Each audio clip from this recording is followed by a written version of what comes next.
At Subway, start your day the flavorful way by adding new guacamole to your favorite breakfast sandwich. Perfectly made with a hint of jalapeno, our guacamole turns up the flavor to your breakfast. Try it today on a hot and toasty egg, white, and cheese. Subway, eat fresh. The BS Report is a free-flowing conversation that occasionally touches on mature subjects. The BS Report. The BS Report with Bill Simmons. Welcome to the BS Report. On the line right now, a guy who went to 3 football games in 3 different cities last weekend, and also in his spare time came up with the new Monday Night Football intro. He's got a new movie coming out called Lone Survivor, which I have seen. It comes out in December. It is excellent. Pete Berg, how are you? I'm good, Bill. Thank you. Good to be chatting. So Saturday, you're in Washington to see Mike Leach beat up on USC. Well, it was actually in L.A. In L.A. They came to the Coliseum. It was the first time Leach had ever actually even been in the Coliseum. I walked onto the field with him for the first time, and it was exciting to kind of watch him take it all in. And then I got to spend a day with him and his team, and I mean, it wasn't quite so much that they beat up on SC. SC's got a few problems. Seems like they're struggling to find a quarterback right now, but it was absolutely intense to watch these young kids from Washington State beat SC, and I was pretty caught up in the moment. And then Mike Leach is somebody. Wait, hold on. Mike Leach, that's somebody you have a history with. You got to know him when you were doing Friday Night Lights, and you guys became friends. You became fascinated by his philosophies on stuff. I forget what drew you in with him. Well, it started when I was at that University of Texas game when Michael Crabtree caught a touchdown, ran for a touchdown with like 3 seconds left. And Tech upset Texas. And I was like, they kept talking about this kind of crazy coach who had these really abstract ways of thinking and liked to, talked about, astrophysics and read passages about Geronimo and Paul Bunyan to his team during halftime, and was just this sort of very eccentric character. And the New York Times profiled him, and I read that piece. And the more I read about him, the more kind of obsessed I became with kind of this very unique, free-thinking guy who was winning football games and doing it on his own terms. And I actually then wrote a small part for him, which was basically all improvised in Friday Night Lights, where he kind of ran into Coach Taylor at a gas station in the middle of the night and gave him some advice. And that became the beginning of a long friendship. And he's just a great guy who went through a rough patch at Texas Tech, which is a whole story in itself. Someone should make a movie of it. And I was just thrilled to see him back. Someone should make a movie out of it. You actually have the power to make movies. I'm just going to remind you. Oh, man, that's a good idea. Remind me. I'm going to do a film about Mike Leach and his experiences at Texas Tech. And it sounds like it's at least a documentary. Well, I used to pitch it to you, but you couldn't really do much because one of the key players is he still an employee of ESPN? He is not. He is a longtime non-employee of ESPN, yes. But he ran for, was it Congress in Texas? Yeah, that didn't go well either. He didn't win that either, did he? No, and then he got a job briefly for Fox Sports Southwest, and that lasted a week. So, in the meantime, Mike Leach just beat SC. So I think that karma is in fact a bitch. So Sunday, you go to Dallas. Get off of that. Sunday, you go to Dallas, you see the Cowboys and the Giants, and you see the Giants turn the ball over 7 times, but yet somehow almost win the game. Well, I mean, the Giants are my team, and, it's like having a bipolar child. You get used to it. The Giants, played pretty much like you would expect the Giants to play.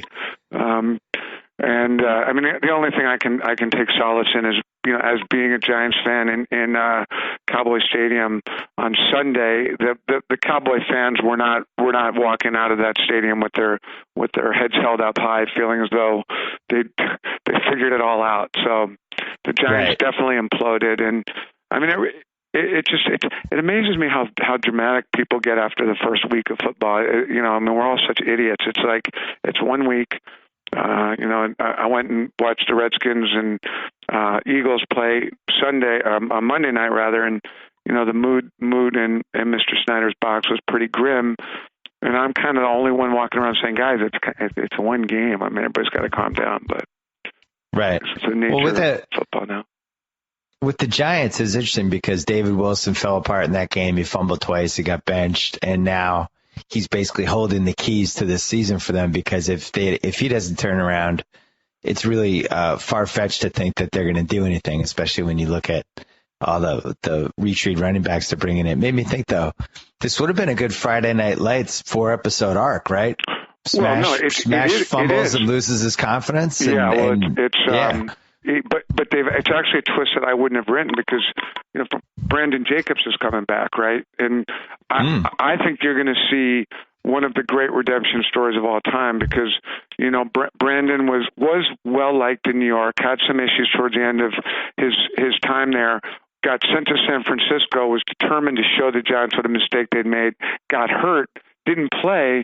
He's now coming back. He's probably got, I think, 1 year with so much pent-up rage and violence in that massive frame of his. I predict huge things for Brandon Jacobs, and I think it's the spark the Giants need, actually. So I think Coughlin just made a brilliant move in bringing Brandon Jacobs back for one season.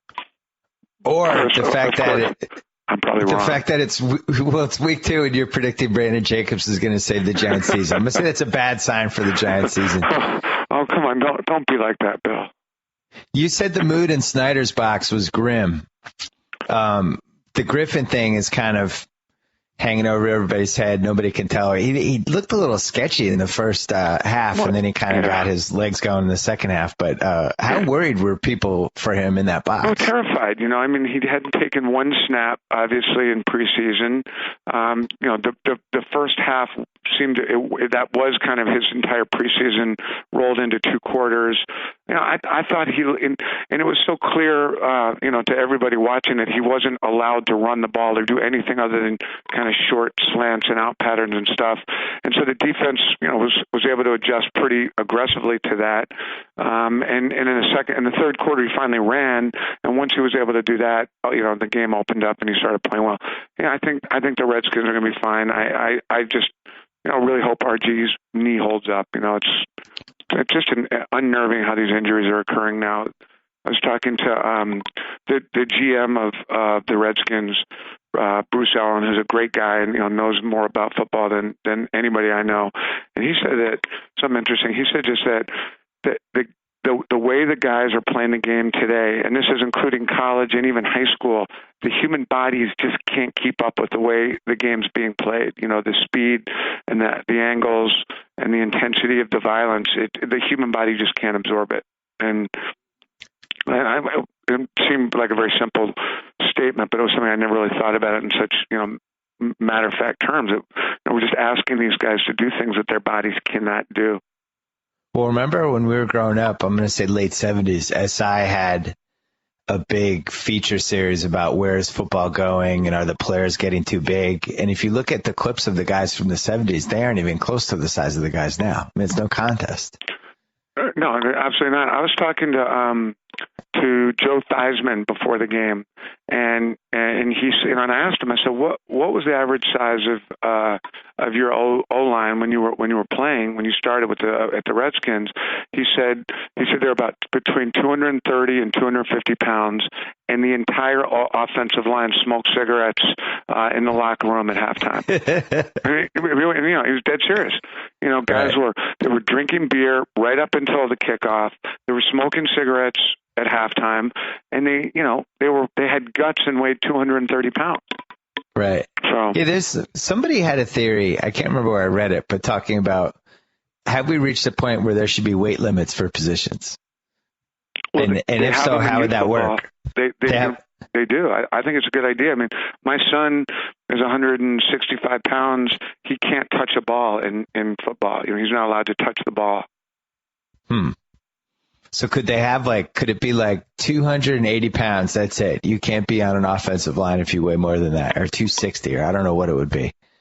Would be an interesting wrinkle. It's like Michael Strahan kind of changed that whole game. Remember Michael Strahan used to be fat. Yeah. Remember when he was like, I don't know, right? Like 2 years before they beat New England, he was fat. Sorry to bring it up. He was fat. And then suddenly he went out and got in shape, and he probably weighed I don't know, you have to ask him, might have been 230, but he was 6'6.5" and fast, but he got skinny, and that's even more dangerous. I'd rather have a big fat guy chasing me than a ripped up Michael Strahan. Well, 25 years from now, there'll be no football, and we won't have to worry about it. That's what Malcolm Gladwell said. Tell us about, I know the answer, but the people listening probably don't, all the stuff you did with tackling and youth football. Well, so when we were making the film Friday Night Lights, we were filming real high school football games, and we were filming a game in Austin, and there was a real bad tackle, and a young kid, 16-year-old boy, broke his neck. His name's David Edwards, and he was paralyzed instantly, and he died 2 years later.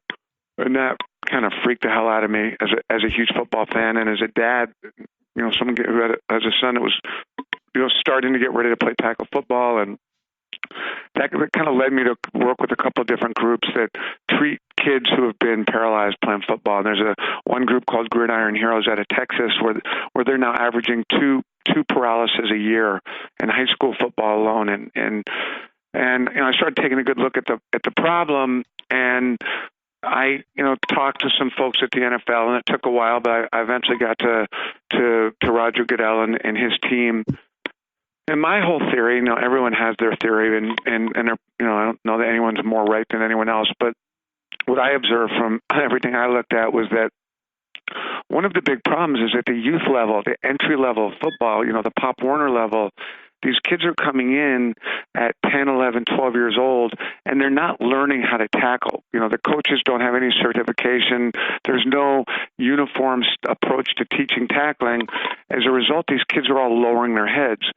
And people break their necks because they lower their head, and the head cannot go straight down. It's the only angle the head cannot move in, and that's how you get these called explosion fractures of vertebrae. And if you look at any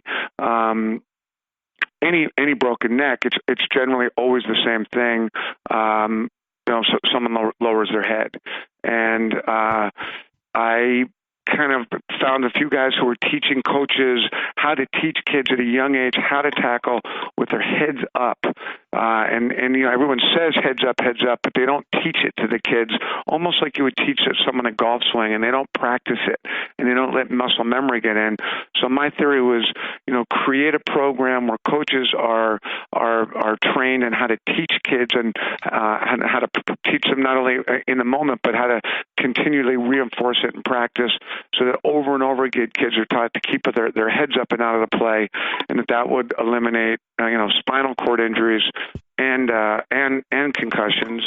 And the NFL adopted it, and it's called Heads Up Football. And last year there were, I think, 3,000 kids, and this year 300,000 kids have all gone through the program. So it's a start.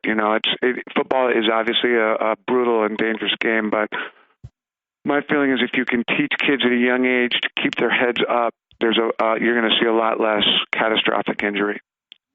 And your son, as you said, he's playing football, and he did. I think he was playing when he was like 8 years old, right? He was playing when he was 8 years old, and to be honest with you, I actually just in eighth grade pulled him out of tackle football, which was one of the most painful and conflicted experiences of that I've had as a parent. And as I said to the program, they don't do heads up football, and I'm trying to get that program at his school. They haven't embraced it, and I said to the athletic director of the school, I said, look, I don't think it's safe, but even if it was, I've probably seen too much, unfortunately. And if anything happened to my son, I just literally couldn't. I would not be able to live with myself. And so, he's playing lacrosse. I do like lacrosse a lot. And I think it's a safer sport in general. But for me personally, until I see a real conscious effort on the part of youth football coaches to teach kids and reinforce it, I'm not I'm not encouraging, my son to play or really anyone's son, but.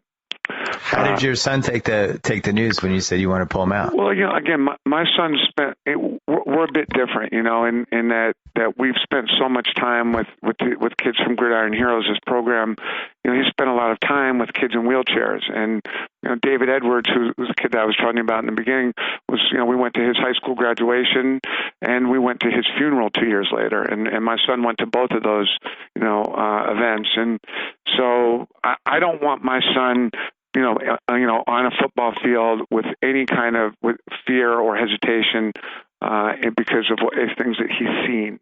I think that makes it even more dangerous. So, and you didn't even mention concussions, because all the concussion research that has come in over the last 7 years, the more they look at football and concussions, is that if you have one concussion before you're basically fully formed into what your body is, it's devastating. Yeah. And if you have two, that's it. And, if you get one when you're 10 or 11 or 13, it's really dangerous, and you should just stop at that point and play football. I think that's accurate. And, look, the thing about football is I believe if you teach kids to keep their heads up and out of the game, you're going to eliminate concussions, dramatically.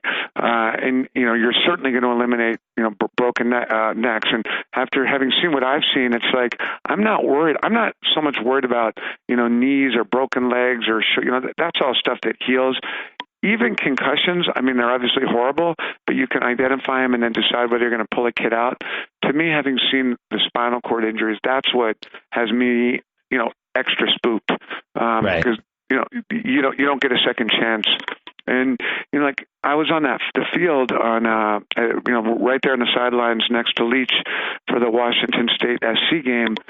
And, for anyone that's never been on a field during a football game, particularly a college or an NFL game, it's insane. It is like I saw maybe 7 hits just that were in front of me, that are linebackers or cornerbacks or safeties closing on receivers. The intensity of that collision, under the best of circumstances, it's undescribable. I'm a big boxing fan. I go to fights all the time. It is so much more intense, and it happens all the time. And football under any condition is an extremely violent game, more than people realize, certainly from watching on TV.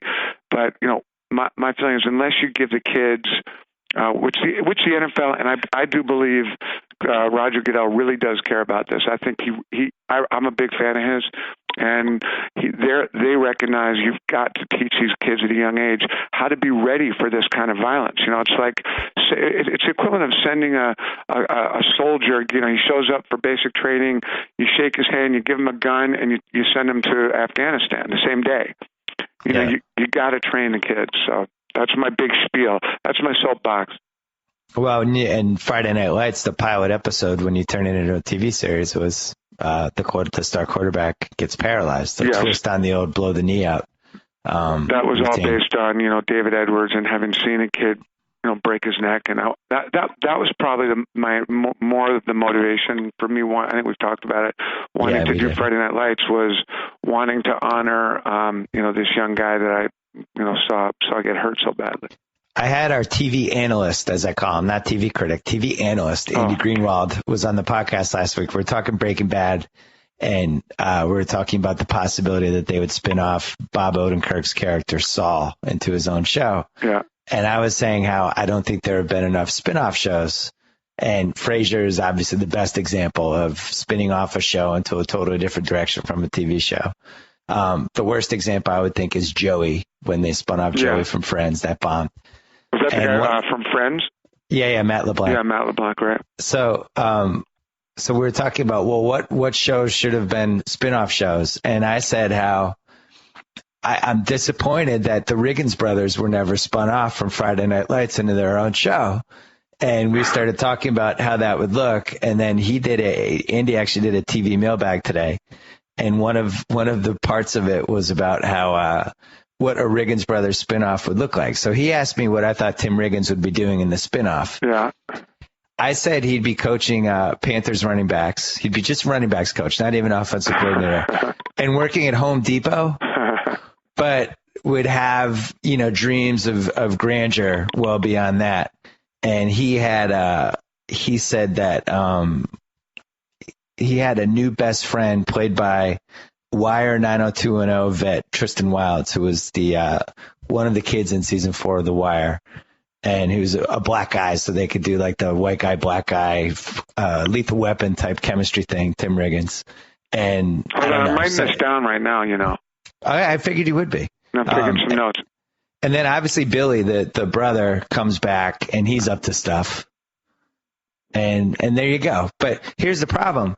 Taylor Kitsch, and I'm really happy about this. I'm one of the few people who've seen your movie because it doesn't come out for a few months. But all the Taylor Kitsch stock I bought after John Carter and Battleship, I was just buying it up because it was dropping. Yeah. And now it's going to go back up. I feel like I'm holding on to like Apple stock in 2005. Do you think he delivered in Lone Survivor? He was really good in Lone Survivor. And I always believed. I never gave up.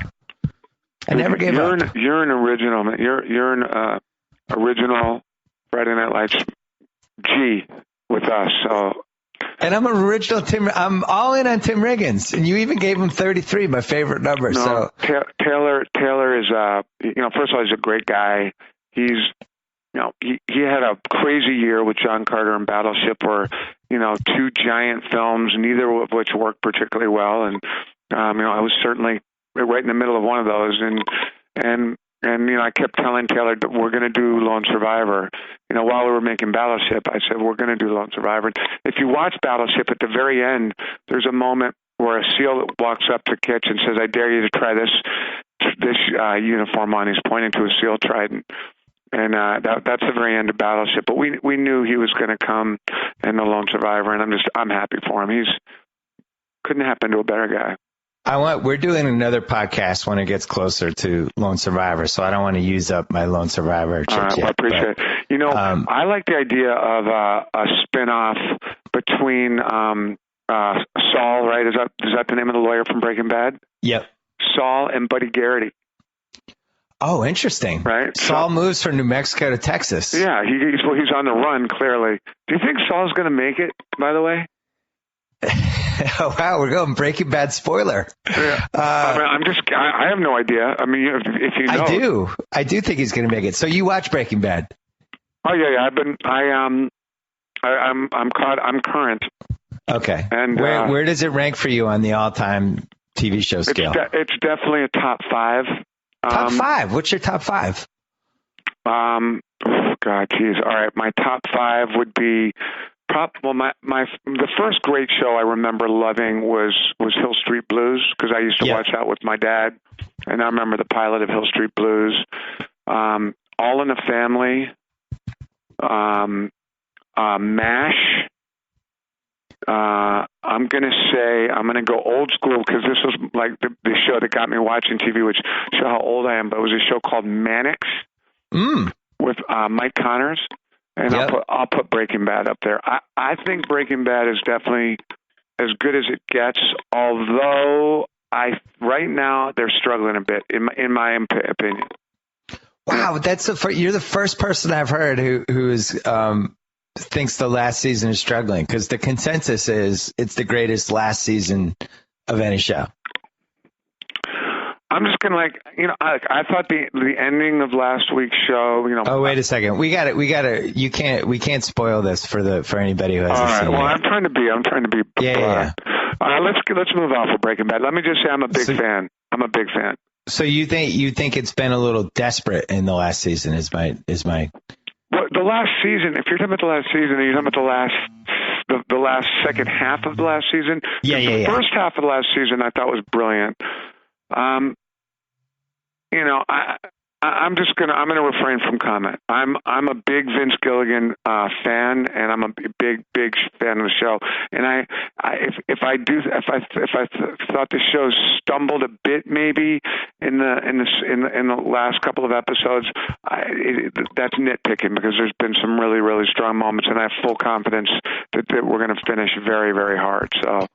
This is the first dissenting last season or last half of the season. Well, I could justify. I love it. I could give you specifics, but I don't. No, I know we can't. I can tell you exactly where I think, I've had some problems. Did you ever? I mean, you basically did it with Friday Night Lights, but you passed that show off to Jason Katims for the most part. Yeah.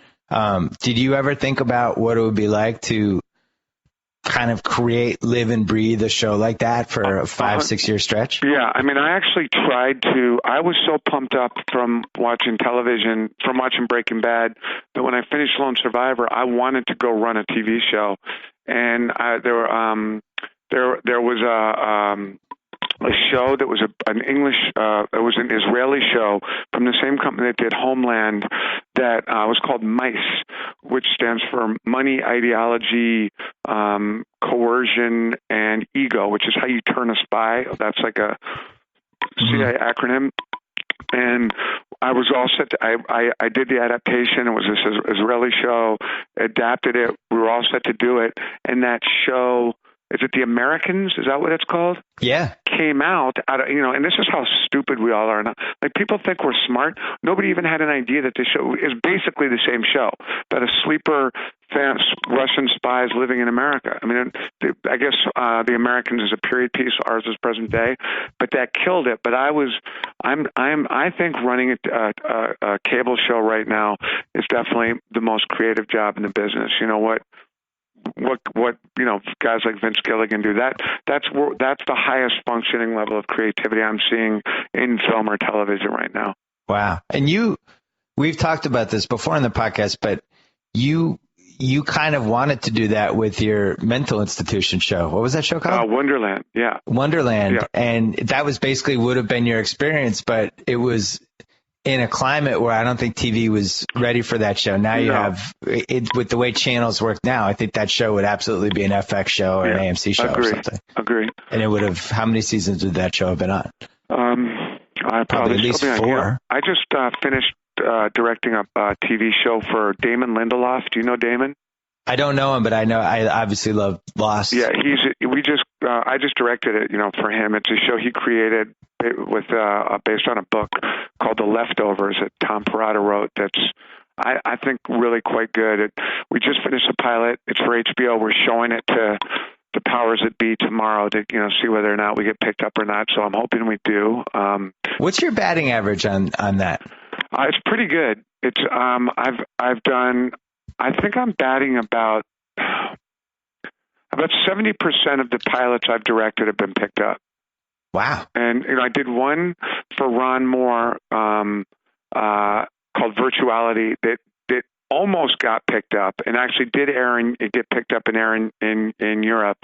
And then I did one for NBC that was an absolute disaster last year. But I that was just, What was that one? I don't want to. Okay. I don't want to get into. Can't tell us anything? Pardon me? You can't tell us anything about it? Well, it was okay. Well, here the problem is, I was going to do that show Mice, right? And then at the last minute, we realized we couldn't do it because there was already a show Homeland. So they came to me with another script that I thought was kind of a cool idea. It was sort of about the idea was that there were these warring families living in Los Angeles of you'd see a group of Chinese family in a restaurant in Hollywood, and you think they were a normal family, but they were really this ancient warrior family, and there'd be these Russians up in the valley, and these families had these 1,000-year-old wars that had been, and they're all kind of raging in plain sight. And it seemed like a good idea, and it was a cool script, but it was all put together a little bit too quickly, and it was not any of our finest hour. So, but in general, my batting average is pretty good. I'd say very good. Well, your boy Michael B. Jordan, who is now a gigantic star and is going to get nominated for an Oscar, and is probably the best bet to be this next generation's Will Smith or somebody like that. Yeah, I'd say Denzel, maybe. Oh, Denzel, yeah. That's even better. Yeah. I should have said Denzel to begin with, because I don't think Michael B. Jordan. I know you worked with Will Smith. You did Hancock with him. You like him, but he's played it safe the last 20 years. I mean, let's be honest. I don't think Michael B. Jordan will play it safe. Yeah. I think he's going to take a lot of risks. You know, Will Smith, you know, I've traveled around the world on Hancock to impress with Will Smith. This guy is such a big star. We don't quite realize it. Like, you know, he can't walk down a street in Moscow or South Korea, you know, Seoul or Tokyo without, you know, literally riots. You know, people go, and I think, you know, it ain't easy to kind of manage a career when it's at that level, and to know kind of, you know, where to take chances and where not. And, you know, to his credit, Will Smith is the one that reached out. And, you know, Hancock was a script originally entitled Tonight He Comes. It was about, you know, a superhero alcoholic who could not make love because if he climaxed, he would kill a woman, right? With the power of his climax. Right. It was this really kind of dark, twisted script. Do you know who wrote it? Who? Vince Gilligan. Wow. You didn't know that? I did not know that. Amazing. Yeah. And then you want to hear about my Vince Gilligan fight? Yeah, let's hear it. So I came on, and, you know, Will Smith is a perfectionist, and Will Smith will make writers, you know, just drive them into the ground, and you'll have, and I say this with respect, but Will, you know, you'll do 10, 12-hour meetings. And by the time I got on, Vince Gilligan had been heavily into the process with Will and his team. And I came in, and I didn't really understand the history, and we had a series of meetings, and Vince was going to go do another rewrite on the script. I didn't realize this was probably rewrite 10.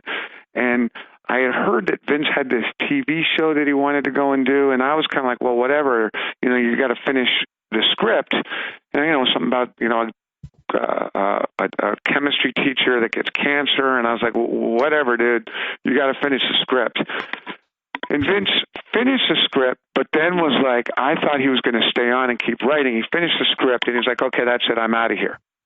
So, and I'm going to go do this TV show. So I called Vince, and I was like, what the hell? You can't run out on us. I'm like, I was at a Laker game, actually, so I was talking kind of loud, and I was a bit intense. I was probably younger and a little more immature than I am today, and I was raging on at Vince and probably dropping a few F-bombs at him. And there was a long pause, and he kind of accused me of being drunk.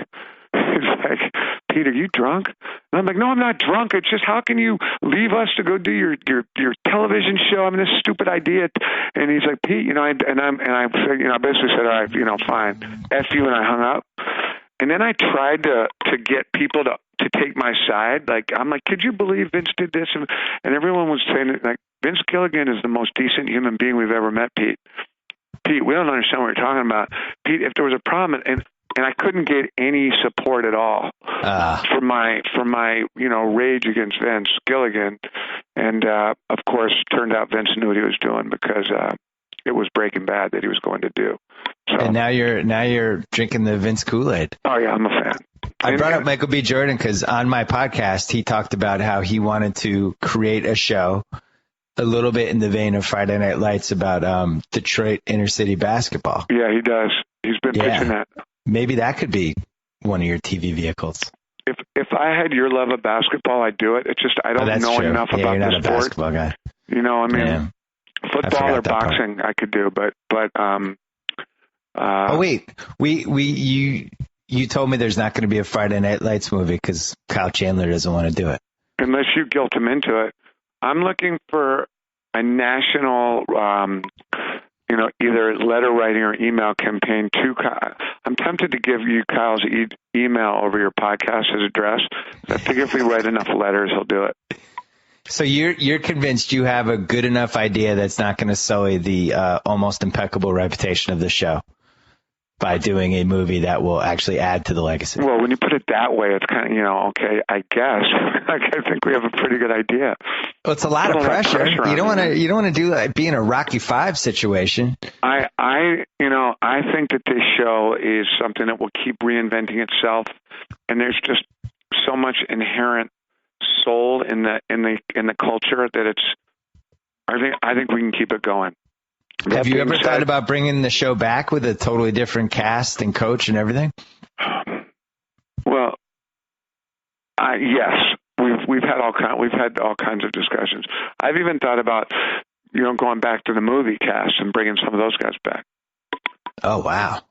But that's interesting. We also never talked about you directing this Monday Night Football intro, which was excellent. And you did this basic, I'm going to say 45-year timeline of, what was it, 80 seconds? 90 yeah, it was seconds? 80 seconds. And, they approached me and they wanted to do something new. And I was kind of like, I don't really want to do,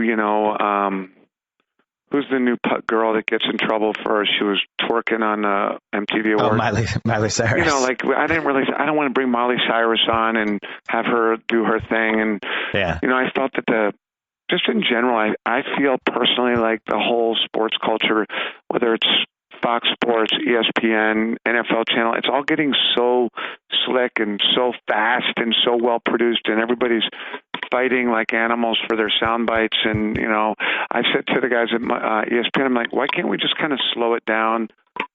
I said, Monday Night Football to me is still the best brand in football. And let's pay respect to kind of the fact that, when I was a kid, I wasn't allowed to watch TV on the weekdays except for Monday night. Me and my dad would let me watch Monday Night Football. Right. So all these memories, of being with my dad and watching football. And so I pitched them kind of a timeline, not just of football moments, but of, whether it's Reagan saying tear down the wall, or, it's the Matrix, it's 9/11, it's Hurricane Katrina, contemporary, cultural reference moments that all kind of, were captured at Monday Night Football. Like, I never knew John Lennon was in the booth for a month. Did you know that he was in the booth for a Monday night game? Yeah, I did. I mean, he came back, obviously, didn't come back, but Cosell broke the news. Yeah. That night. So, so that was 6 years apart, I think. What was the toughest cut for you when you only had 80 seconds? What was the one thing you were like, I can't squeeze this in, damn? Oh man, there were so many. I mean, I wanted to put Theismann, LT breaking Theismann's leg. And, we went around on that one for a while. There was that. There was probably some more Katrina footage that I just thought was really interesting that I wanted to put in. But, those guys are, those guys from, it's fun hanging out with the guys from ESPN who just, they've been there for so long. They know so much about football. It's like, they're just like a human encyclopedia. So we have not talked about boxing yet, and we have to. Are you going to be there Sunday?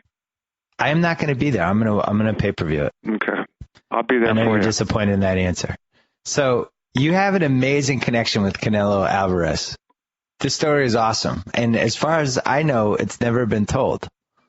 Maybe you have, but I don't remember seeing it anywhere. I don't. All right. So you got to tell the whole story. You got to do like the full sit down, grab a drink, sit down and hear this tale for 8 minutes version. Okay. So don't cut me off if it's boring, but I'm a big boxing fan, and I like to box. I like gentlemen's boxing. I don't fight anymore, but I'll spar and go at it a bit. And I used to go to a gym that Bob Dylan had in the west side of California, and I used to go there. And it's a real interesting group of people, and not a lot of people know Bob Dylan's a big boxer, and we used to all go there. And the guy who ran it got into a bit of a beef there and left. And me and Garry Shandling decided to go with Garry Shandling, the comedian, decided to kind of invest in this guy. So we bought a new property and opened up a boxing gym. And Garry and hold on. We got to stop there. This is my first break-in. So Garry Shandling, by the way, you don't have to identify Garry Shandling, the guy who came up with the greatest TV comedy of all time. Okay. Garry Shandling is your silent partner. Yes. And, okay. But Garry Shandling he ain't that silent, believe me. Garry has a lot to say. But Garry and I, the most unlikely friendship that I've ever encountered in this city. But for some reason we are friends, and we looked each other in the eye, and I very quickly said, let's do this. And Garry doesn't ever do anything very quickly. He really talks things out and thinks about them. But eventually he's like, yeah, let's do it. We hired a guy to run it, and we kind of built this boxing gym called the Wild Card West Boxing Gym in Santa Monica. And state-of-the-art boxing gym. Pardon me? State-of-the-art. Like you really went all great. out. It's a great gym, private, and it's kind of building, in a warehouse area, and it's, we built showers and saunas and a great gym. It's a beautiful gym, and we had opened it up and we started getting it was a members only and invite only, and we started doing pretty good. We were losing money, but we were doing okay. And we had this trainer running it, and we weren't doing great. And Garry was kind of going off to Hawaii, and Garry likes to disappear and do a lot of writing, and I was kind of doing more the day to day. And we kind of had a problem with the guy that was running it, and he left. So there was a difference of opinion, and he left. And when he left, I was shooting Lone Survivor, and immediately we had to close the doors of the gym. We didn't have insurance and all this. So I started flying home during the weekends, and in the middle of making this film, I'm trying to, get insurance, get the bills paid, and trying to find all the members who had left, and there was no one to train them, and the doors were basically locked up. Well, wait a second. So he not only did he leave, but you come to find out that this gym is in shambles. Yes, we were not being run. Look, you confidently. I had taken my eye off the ball and made assumptions that certain things like rent and insurance and utilities were being paid, and they sort of were, but they weren't entirely. And I don't want to get into that. That's not really relevant. Things weren't going well. Let's just put it that way.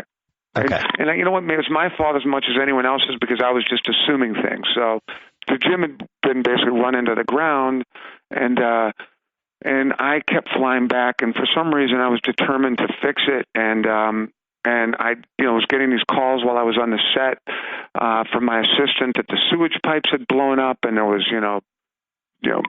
raw sewage in the gym, and I'm coming back and hiring plumbers and trying to rip up piping, and the air conditioning broke and the heat wouldn't turn off, and I kept coming back trying to fix things, and I was obsessed with it, and everyone's like, you got to stop this, just close it. You're not meant to run a boxing gym, Pete. And I'm like, no, I'm not going to quit. I'm going to keep going. And I kept coming back. And finally, we had no members. The place was was open, but nobody was there. And I was literally in the gym. This was maybe 3 years ago, standing there, and it's really no exaggeration, kind of looking around at it. And I was kind of coming to grips with the fact that I had to let it go. And it was hard. I really built it, and I loved it. And I'm standing in the gym by myself, and I hear this guy go, "Excuse me." And I turn, and standing by the door is this little redheaded guy. You got to do the voices. You can't not tell the story without the voice. Well, no, it's because it's like horribly racist because I can't do a Spanish accent. But it's like, "Excuse me, excuse me," and I turn, and it's Canelo Alvarez standing in my gym. Right? Now, did you recognize him immediately? Instantly. He's my favorite fighter. I've been following the rise of this young, Mexican superstar, and really had kind of identified him as the future of boxing. And he's like, "Excuse me, can I see Jim?" And I'm like, "What? Can you see the gym?" He's like, "See, yes, can I see Jim?" I go, "Sure." And I show him around. I show him the lockers and the saunas, and he goes, "I am Canelo." I go, "Yes, I know who you are."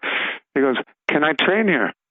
I said, "Can you train here?" I said, and he goes, I said, "Yes, you can train here." He goes, "Okay, thank you."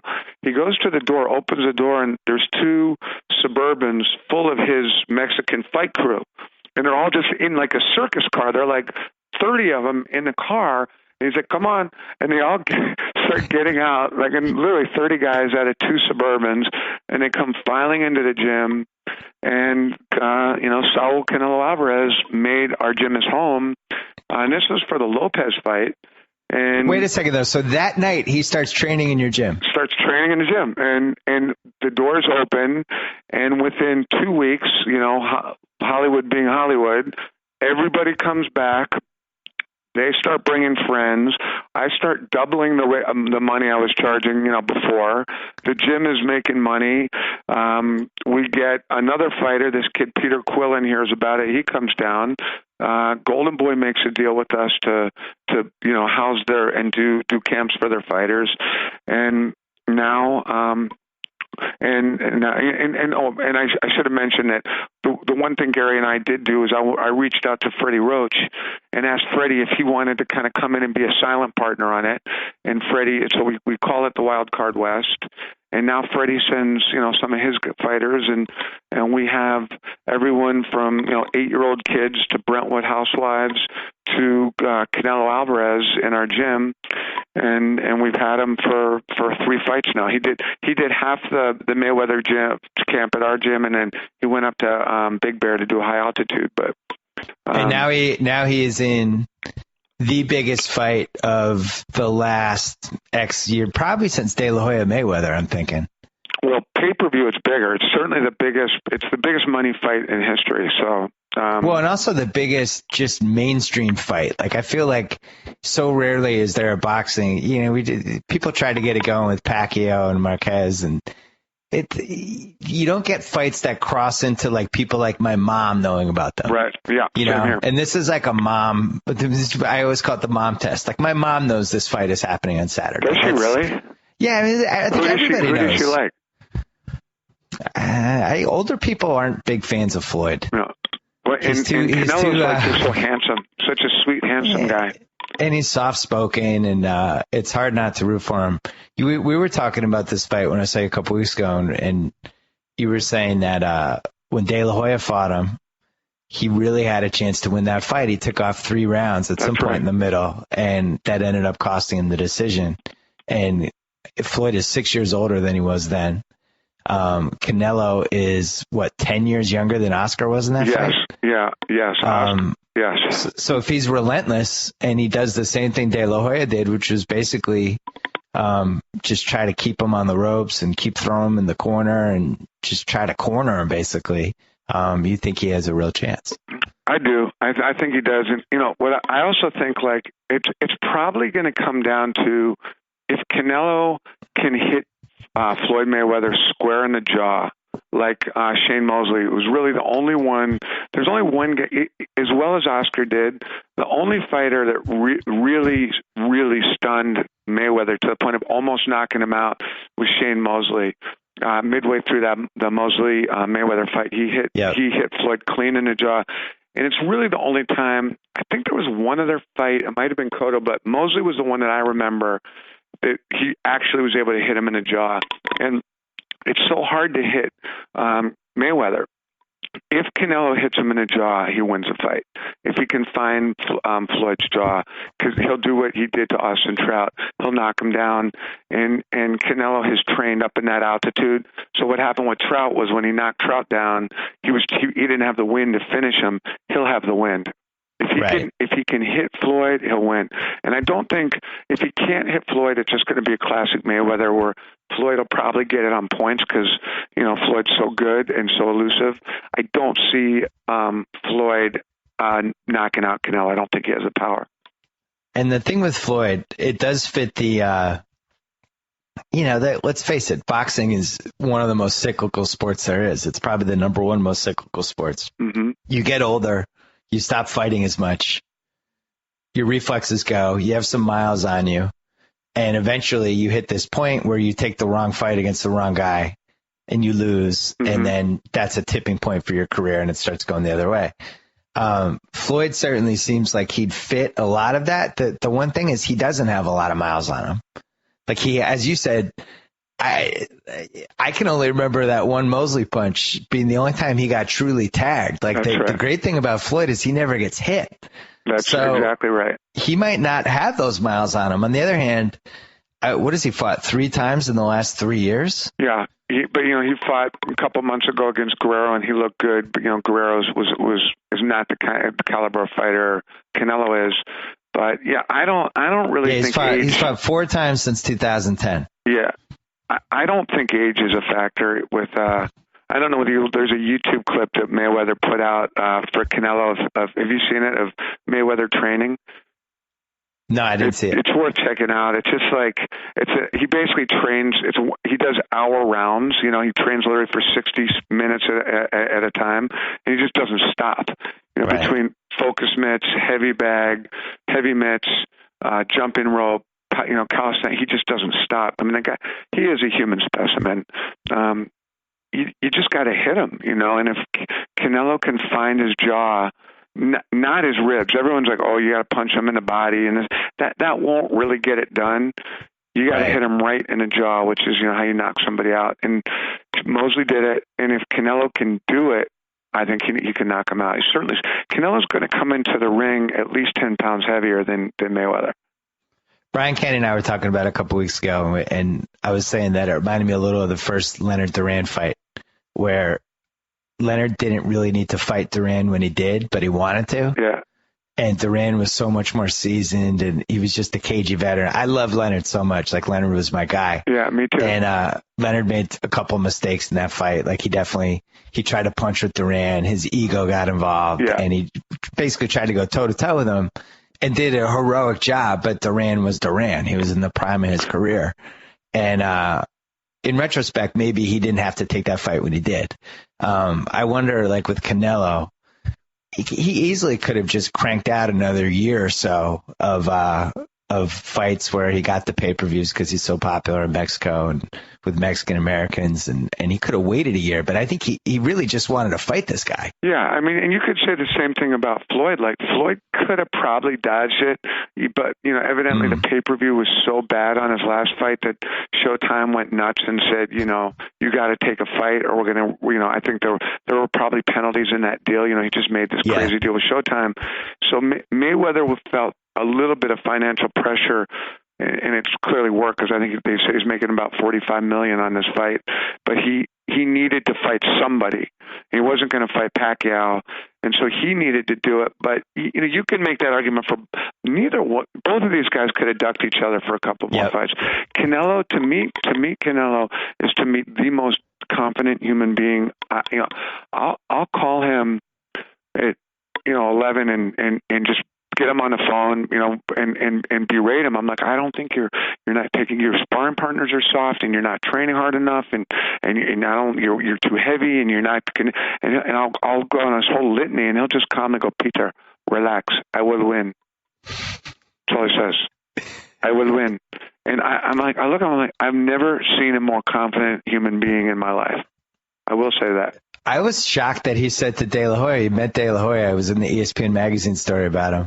He met De La Hoya, and he said he just calmly tells him how he screwed up in the fight against Floyd. Oh yeah, he offered his opinion on the whole thing. Oscar was like, "What?" Well, Canelo's got 8 older brothers, all boxers. He's the youngest of 8. There's 9 Canelo boys, and they're all fighters. And I mean, they're all in incredible shape, super stud dudes. And Canelo was just brought up as the baby of 9 brothers. His confidence is quite unique. Is there a girl in Mexico that he can't get within 2 seconds? Negative. No, but I promised him, you might have to help me. He likes the girl from the what's the Robin Thicke video? The with Pharrell. Blurred Lines? What's it called? The Blurred Lines video? He likes the girl from the Blurred Lines video, and I told him that after the fight, if he wins, I'll try and get him a date with her. So you might have to help me on that. We gotta find her. Well, there's a lot of girls in the Blurred Line video. Well, there's one. There's 3. He likes so. I really don't feel like Canelo's going to have trouble meeting girls. Like, if he wants to meet the Blurred Lines girl, I'm sure she's accommodating. He'll probably work it out. Yeah, especially if he wins this fight, it's all over. We've had to throw quite a few ladies out of the gym. Let's just put it that way. Wow. Yeah. See, that's the stuff you don't see in whatever the Showtime 24/7. Oh no, we throw them out. They show up. I mean, no, the guy is. Unparalleled as far as his ability to attract ladies, especially in South America. Yeah. Do you worry a little bit about him because of his age? If he does pull this off and he beats Floyd, how he would handle the next couple months? He's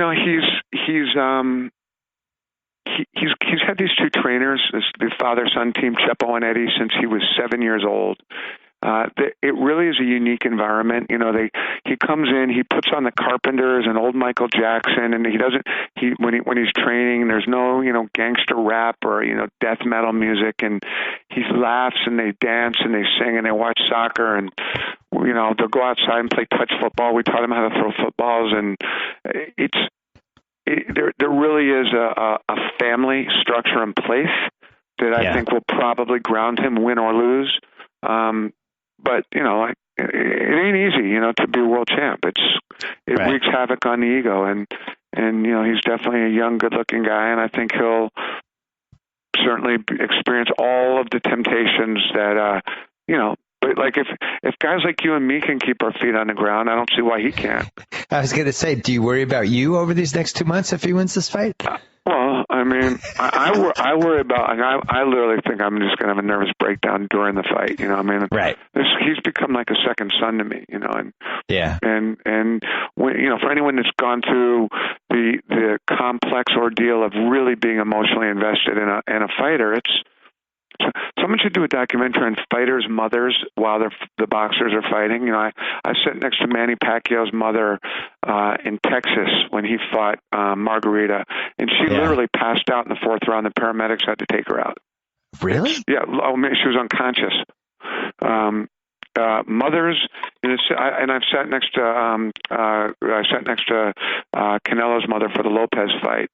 And I mean, it's very, very intense watching someone who you really care for get in there. I mean, Where are you? Are you in the corner for that fight? Or are you like near the corner? I like to sit as close to Canelo's corner as I can, so I can scream instructions to Eddie and Chepo and tell them what I think should be happening, and they just kind of give me dirty looks and tell me to shut up. Wow. Well, he's plus 230, and I actually think to win the fight, I think those odds are going to drop. I think he's going to end up at around plus 200. What, Floyd is plus 200? No, Canelo's plus 230. Floyd what does that mean? What is? I don't even understand what that means. So I think Floyd is minus 270 right now, which means $100 on Canelo and he wins. How much do I get? Well, right now you'd win 230. So you'd bet 100. Good. So it's like a little over 2-1 odds. Okay. But I think it's going to settle right around 2-1. I think there's going to be a lot of late Canelo money. The other interesting thing is going to be the makeup of the crowd, because there's a chance it could just be a total Canelo crowd. Well, that's what they're saying.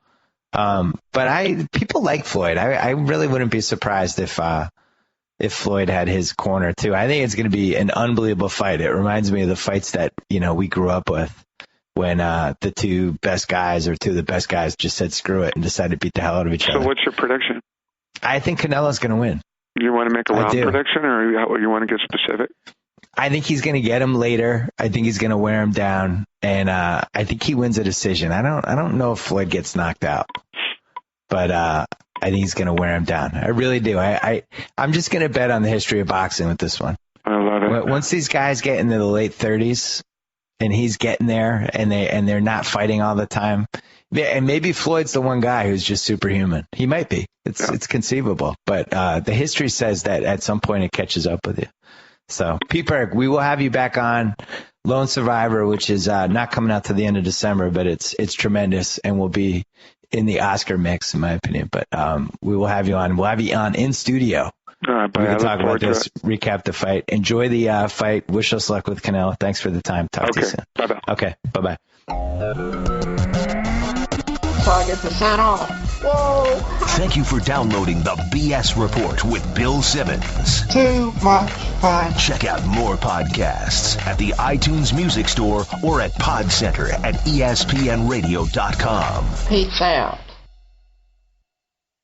Gotta say, Golic, great call on grabbing Subway for lunch and getting guacamole on our subs. Told you this new guac really amps up the flavor. Yep, something adding up things can be great. Guacamole on your sub, a new co-host to replace you. What was that? Oh, no, nothing. Subway now has deliciously rich new guacamole made from ripe Hass avocados with just a hint of garlic, onion, and jalapeno. Discover how new guacamole turns up the flavor on any of your freshly made favorites. Subway, eat fresh.